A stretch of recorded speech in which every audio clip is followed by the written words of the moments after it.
ওই গুরুস্থানের মধ্যে যায়, গুরুস্থানের মধ্যে কিভাবে লাশটা শোয়া দেওয়া হবে, ওই গুরুস্থানের মধ্যে কোন জায়গাটার মধ্যে তার বাবাকে, তার মাকে, তার আত্মীয় স্বজনকে, এমনকি নিজেও ওই কবরের মধ্যে শুয়ে পড়বে। অনেকে ওই কবরটা দেখার জন্য ওই কবরস্থানের মধ্যে যায়। আল্লাহর পয়গম্বরকে বলা হলো, ইয়া রাসূলুল্লাহ, নবী গো,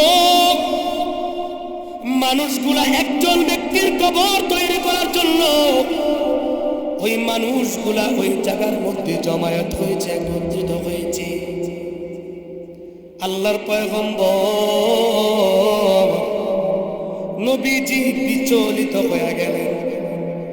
নবীজি সেখান থেকে চলে গেলেন।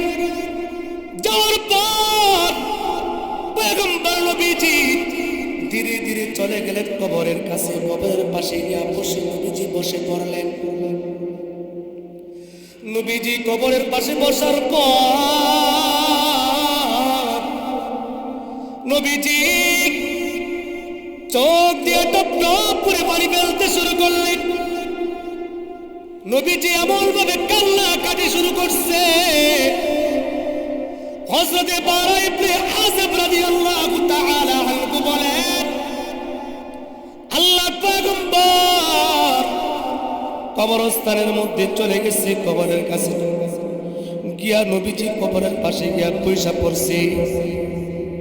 আমিও নবীজিকে দেখার জন্য ওই কবরস্থানে গিয়া নবীজির সামনে গিয়া দাঁড়াইলাম। নবীজির এই অবস্থা দেখলাম। ফাবাকা হাত্তা বাল্লা সারা মিন দুমুহি, হাদিস শরীফের মধ্যে আসছে আল্লাহর পয়গম্বর এই কবরস্থানের মধ্যে বসে বসে বসে বসে এমন ভাবে কান্নাকাটি করে, নবীজির চোখ মোবারক থেকে এমন ভাবে পানি বাগির হইতেছে, মাটি পর্যন্ত নবীজির চোখের পানি দ্বারা মাটি পর্যন্ত ভিজে গেছে। আওয়াজ করে বলি সুবহানাল্লাহ। এক দিল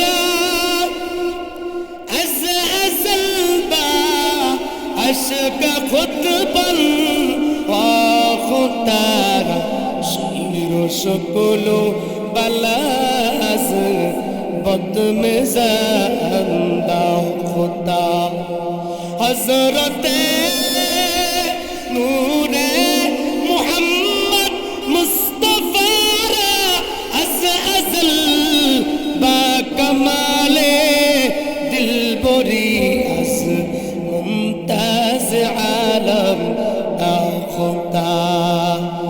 আল্লাহর পয়গম্বর তাদের দিকে তাকাইলেন। হযরত বারা ইবনে আযিব রাদিয়াল্লাহু তাআলা আনহু বলেন, আল্লাহর পয়গম্বর আমাদের দিকে মুখটা ফিরাইয়া তাকাইলেন। তাকানোর পর আল্লাহর পয়গম্বর বললেন, ফাআদতু, তোমরাও এরকম ভাবে কবরের জন্য প্রস্তুতি নিয়ে নাও। তোমরাও কবর যাওয়ার জন্য কি যাও, তৈরি নিয়ে নাও, প্রস্তুতি নিয়ে নাও। কারণ এই দুনিয়া কি, এই দুনিয়া থাকার জায়গা নয়।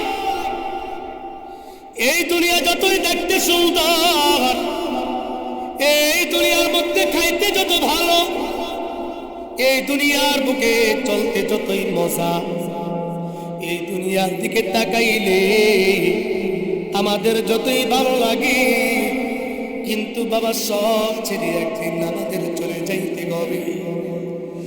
আজকে গুরুস্থানের দিকে তাকাও, ওই গুরুস্থানের মধ্যে অনেকের মা শুয়ে আছে, অনেকের বাবা শুয়ে আছে, অনেকের দাদা, অনেকের দাদি, অনেকের মা, অনেকের বাবা, অনেকের বোন, অনেকের সন্তান, অনেকের স্ত্রী পরিবার, অনেকের বন্ধু বান্ধব, অনেকের আত্মীয় স্বজন ওই গুরুস্থানের মধ্যে শুয়ে আছি।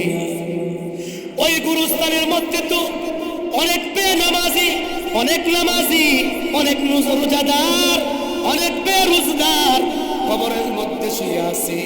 কারা কোন হালতে শুয়ে আছে আজও পর্যন্ত আমরা কেউ খবর নিতে পারি না। আমরাও কিন্তু এরকম ভাবে কবরস্থানের মধ্যে যে শুয়ে পড়ব, আমাদের এরকম ভাবে আমাদের খবরও কেউ জানতে পারবে না। এই জন্য বাবা আল্লাহর পয়গম্বর বললেন ফাআদু, তোমরাও কবরের প্রস্তুতি নাও।